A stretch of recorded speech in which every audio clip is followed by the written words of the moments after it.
if you look at the end of it, what God had created by the time he got through with Job, then you can understand why he let Job go through it.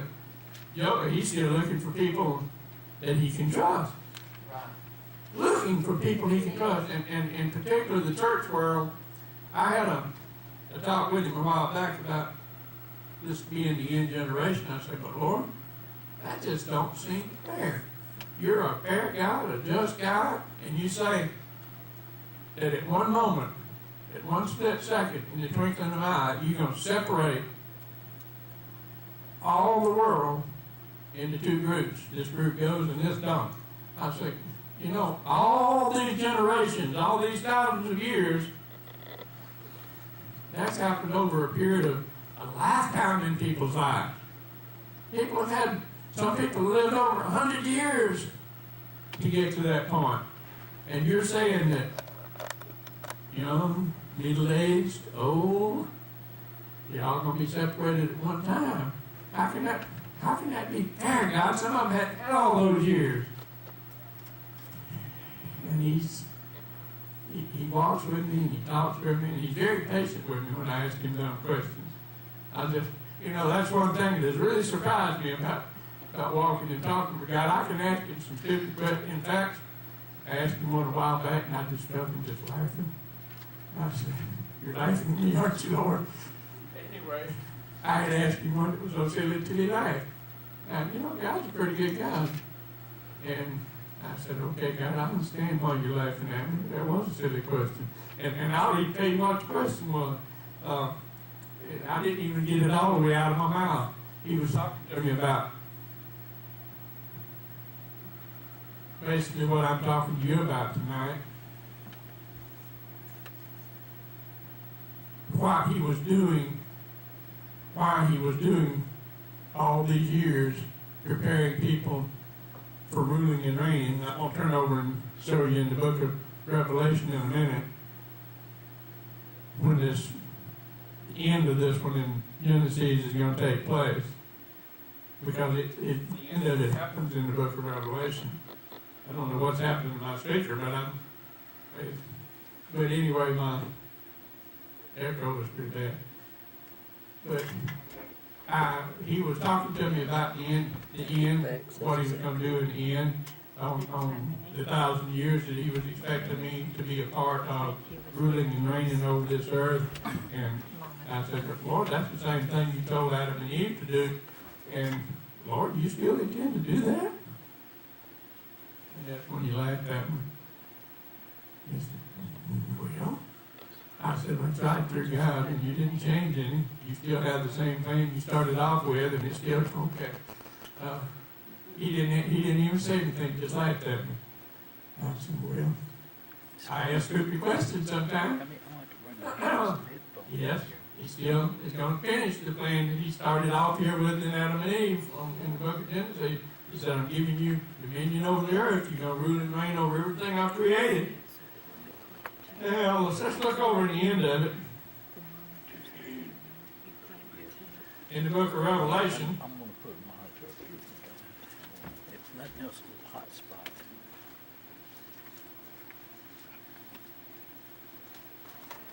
Yeah, I can hear the monitors even. chapter 20. We may look at another part of it in 21 later, because it just goes on into eternity. This one's only for 1,000 years, and 1,000 years is pretty far for us to look ahead. He's showing me some further ahead than that, but we need to get through these first 1,000 years really before we get. That's what I was talking about a while ago when he told me, I can make some more worse. I'm not limited to one. And he's not limited at all. He's not limited to just one earth, one world. He said, if I get enough people to put in charge of them, I just might make a few more. But anyway, chapter 20 of the book of Revelation. This is when I've already got my 7 years in heaven having a party. And he told me I'd be coming back on a white horse behind the Lord. I said, but Lord, I'm scared of horses. That's another one of them times. you're immortal then. You can't, oh, that's right. My bones won't break then. And, you know, here I am 70 years old when he was telling me about this. I said, Lord, I've always been scared of falling off horses. And they laughed at me again.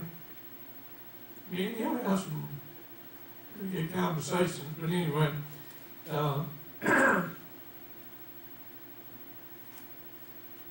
and I saw, and this is chapter 20, verse 4, and I saw thrones, and they sat upon them. That they, if you back up a little bit, is all the people that came back with Jesus when he comes to earth after that party in heaven, and when he comes to set up his kingdom, he brings a lot of us with him. Those who have graduated from the Academy of Job and things like that. But anyway, they sat upon them, and judgment was given unto them. And I saw the souls of them that were beheaded for the witness of Christ and for the word of God, and which had not worshipped the beast, neither his image, neither had received his mark upon their foreheads or in their hands, and they lived and reigned with him for 1,000 years. This is the culmination of that beginning that we had back in the book of Genesis, where Adam and Eve were supposed to reign over the earth, rule over the earth, have dominion over the earth. And that's what I was talking to the Lord about when he laughed at me and said, yes, it's still going to happen, just like it was supposed to happen with Adam and Eve, only they didn't. They failed. He said, but I'm still going to have 1,000-year reign. And if you move on over to another chapter there, it says it's going to go on through eternity then. But like I say, 1,000 years is far enough for us to go tonight. Because this history that I'm giving you tonight in a brief form has been going on for 6,000 years now since Adam and Eve. He's been selectively getting graduates from that University of Job now for 6,000 years. So he's got some. I don't know how many, but he's already got some. A lot of people are already there. But the generation that I'm talking to tonight, everybody that's here, is in a very special group, because he says, if you're in the group that can leave here in the twinkling of an eye and never be, you don't have to worry about an undertaker or a funeral or those things. And if that don't give you joy, there's something wrong with you. Well, I know what's wrong with you. If you don't have joy, that means there's something between you and God that needs to be taken care of. Because anybody who has got it right with God, that brings joy.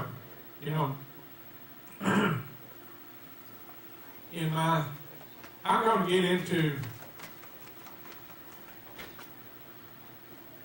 I'm probably going to wait till tomorrow night on some of the things that are signs of the age that we're in. But the Bible is full of them. And the Lord has talked to me about many of them in the last year. And he wants you to understand. He does want his people to understand. He don't want you to be ignorant. He wants you to know where you are in history. By the way, that his story or history is his story from where we began over there in the book of Genesis all the way through in forever. It's his story. That's history. God started this with me quite a few years ago. But first thing he did was make me go back and study all the history, beginning with the book of Genesis. And I especially studied, and I don't know yet why, but he had me study all the church history from the day of Jesus up to now. Everything that the church has gone through, all through those about 2,000 years now, he had me go through it. And if I understand it recently, he said you needed to understand the past history before I give you the future history.